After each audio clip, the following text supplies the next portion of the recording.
Good morning. Duty ng madaling araw ang biyahedor dito sa downtown Bacolod City.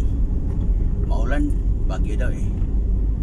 So, napakaganda dito sa Liberty Plaza oh. Mayroon silang ganyan-ganyan. Ba?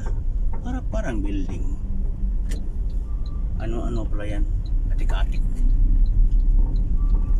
So, napakadilim dito kami oh. Bakit walang ilaw dito banda?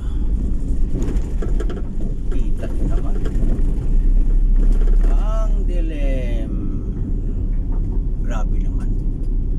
Hindi naman talaga nilagay nila ng mga ilaw.